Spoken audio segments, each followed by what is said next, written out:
और अगर heart attack किसी को आता है तो 50% चांस होता है कि वो डॉक्टर के पास पहुंच ही नहीं पाता। अभी भी है ना, तो इतनी एडवांसमेंट के बाद भी आपने सुना होगा, बहुत से नाम सोते सोते रह गए। बड़े बड़े सेलिब्रिटीज के नाम लो, सुनील दत्त को देखो, सुनील दत्त की डेथ हुई थी, सोते सोते डेथ होती थी। ऐसे बहुत सारे लोग होते हैं जो सोते सोते डेथ हो जाती है, या कुछ काम कर रहे थे ऑफिस में एकदम कोलैप्स होकर गिर गए, हार्ट अटैक आ गया। तो 4-5 सिम्टम्स के बारे में आपको एज ए जनरल पब्लिक भी मालूम होना चाहिए। एज ए डॉक्टर तो मालूम होना ही चाहिए, एज ए आरएमपी मालूम होना चाहिए, एज ए बीएमएस डॉक्टर मालूम होना चाहिए, एज ए एमबीबीएस डॉक्टर मालूम होना चाहिए। अगर आपका ब्लड प्रेशर कम हो रहा है, और उसका एक थंब रूल होता है, ब्लड प्रेशर जितना ब्लड प्रेशर उससे ज्यादा आपकी पल्स रेट होगी। अगर ब्लड प्रेशर कम हो रहा है तो तुरंत उसको, आपको फर्स्ट एड में क्या देना है, उसके आईवी कैनुला लगाना है। अगर उसकी रेस्पिरेशन की रेट ज्यादा नहीं है, मतलब फेलियर में नहीं है, तो आपको फ्लूइड स्टार्ट करना है, नहीं तो तुरंत उसको डॉक्टर के पास हॉस्पिटल में मतलब रेफर करना है। अब किसी का ब्लड प्रेशर बहुत ज्यादा हो जाता है, या तो इमरजेंसी है या अर्जेंसी है। इमरजेंसी में क्या मतलब है कि ब्लड प्रेशर के साथ एंड ऑर्गन फेलियर हो रहा है, किडनी में नुकसान हो गया है, या ब्रेन में कोई EIE हो गया है, ब्रेन में फालिज का फालिज का स्ट्रोक आ गया है, तो आपको तुरंत उसको ब्लड प्रेशर कंट्रोल करना है। और अर्जेंसी में क्या है, खाली ब्लड प्रेशर बढ़ा हुआ है, एंड ऑर्गन डैमेज नहीं है। इसी तरह अगर धड़कन तेज हो जाए, धड़कन तेज होना भी एक है ना बड़ा सिम्टम्स होता है। एज में सबकी धड़कन तेज हो जाती है, लेकिन मैं उस धड़कन की बात नहीं कर रहा हूँ, शायर वाली धड़कन की बात नहीं कर रहा हूँ। लेकिन अगर as a heart point of view से अगर धड़कन तेज हो जाती है, तो हमें डिफरेंशिएट करना पड़ता है, क्या पेशेंट को सडन कार्डियक डेथ के चांसेस हैं या नहीं। अगर पेशेंट के चेस्ट पेन हो रहा हो, पेशेंट को अगर सांस फूल रहा हो, चक्कर आ रहे हो, ब्लड प्रेशर कम हो रहा हो, तो तुरंत हमें उसको शॉक देना चाहिए। शॉक कहीं भी दिया जा सकता है, ये नहीं कि वो कार्डियोलॉजिस्ट ही देगा या बड़े अस्पताल में दिया जाएगा, क्लिनिक पे भी दिया जा सकता है। ये एक लाइफ सेविंग प्रोसीजर होता है, समझ रहे हैं ना आप मेरी बात। तो ये चीज बहुत इंपॉर्टेंट है। फिर दूसरी चीज क्या होगी, अगर आपके चेस्ट पे मोटे मोटे तरीके से देखा जाए तो एक हार्ट प्रॉब्लम हो सकती है। दूसरी प्रॉब्लम क्या होती है, हार्ट प्रॉब्लम मींस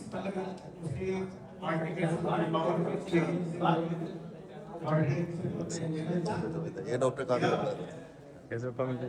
हार्ट के डिफरेंट स्ट्रक्चर्स होते हैं। हार्ट की जो हार्ट की मेंब्रेन होती है, पेरिकार्डियम के इन्फेक्शन से हो सकता है, मायोकार्डियम में पेन इन्फेक्शन से आपको पेन हो सकता है, और इवन हर्पीज नाम सुना आपने, हर्पीज जाता है एसिडिटी से चेस्ट पेन हो सकता है। लेकिन जो हार्ट का पेन होता है वो यूजुअली सेंट्रल में वेरिएट हो रहा हो, वेरिएट हो रहा हो, तो आपको एक बार उसका ढूंढा होगा। इसके लिए क्या करते हैं, एक ECG करिए। ECG के लिए मैं आपको बस 24 घंटे में तो व्हाट्सएप करिए, मैं आपको बता दूंगा। और मैं तो एक प्रॉब्लम है, एक सिम्टम होता है सांस फूलना, shortness of breath. Shortness of breath या तो हार्ट की वजह से हो सकती है या की वजह से हो सकती है। तो उसके लिए भी हमारे पास मेडिकल टेस्ट होते हैं। आपको समझ में नहीं आ रहा तो आप ECG करें, चेस्ट एक्सरे करें, अगर ABG हो जाए तो करें। उसके बाद आप हमें चाहे व्हाट्सएप कर दें, हम आपको फोन पे 100 किलोमीटर दूर बैठ कर हम आपको बता देंगे कि इस पेशेंट को हार्ट की प्रॉब्लम है या लंग्स की प्रॉब्लम है, तो आप हमारे पास भेजिए, हम अपने हिसाब से उसको रिलेटेड होते हैं। और एक दो इश्यूज और होते हैं प्रैक्टिकल लाइफ में देखा, pregnancy with heart disease. Ladies में जो बच्चे प्रेग्नेंट होती हैं, उनमें अगर कोई वॉल्व का डिजीज है, नैरो वॉल्व का डिजीज, स्टेनोटिक वॉल्व जिसे कहते हैं वो है, या पल्मोनरी हाइपरटेंशन है, तो उनपे डिलीवरी में कॉम्प्लिकेशन होने की संभावना ज्यादा हो जाती है। तो आपको बहुत ध्यान रखना है।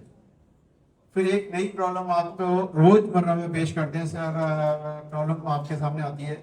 सर्जन्स देखते हैं कि भाई इसकी सर्जरी कर पाएंगे नहीं कर पाएंगे, इसको हार्ट प्रॉब्लम है। उसके लिए आपको कार्डियोलॉजिस्ट से संपर्क करके सर्जरी कराई जा सकती है।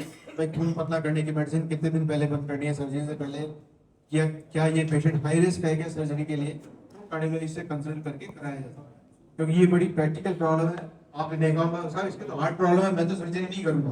अरे भाई सर्जरी करनी पड़ेगी, उसके वो प्रॉब्लम कर रहा है। थैंक यू दोस्तों, कोई क्वेश्चन होगा आपके साथ?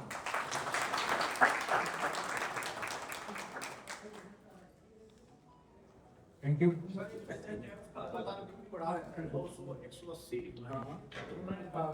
एम्स में भी दिखाया है, तो वहाँ भी डॉक्टरों को एंजियोग्राफी की सलाह दी थी, फिर उन्होंने दिखाया अपने छोटे ग्रांट में, वहाँ डॉक्टर वगैरह में भी कोचिंग चलती रहती है कंटिन्यू। सर ये बहुत आके चेक करेंगे तो वही है। सर ये बहुत कमजोर दवाइयाँ चल रही है जो आप बता रहे हो, टेलमैच। टेलमैच is very weak anti hypertensive. क्या होता है कि जब भी ब्लड प्रेशर कंट्रोल नहीं होना तो डायरेटिक देना पड़ता है। थंब रूल है।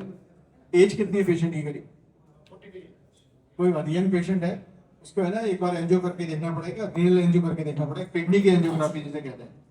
उसमें अगर उसकी वेसल्स में कोई ब्लॉकेज तो नहीं है, कोई बैंड तो नहीं है, एक्यूट बैंड तो नहीं है।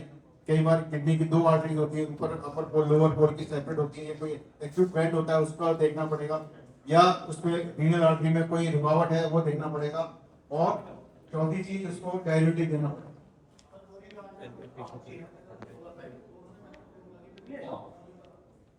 सर मेरा ना यहाँ पे आप यहाँ थोड़ा अभी ऊपर पेशेंट एडमिट है और अभी वेंटिलेटर पे आए थे, निमोनिया की वजह से आए थे आपके वहाँ वेंटिलेटर पे। 3 महीने पहले वो हमारे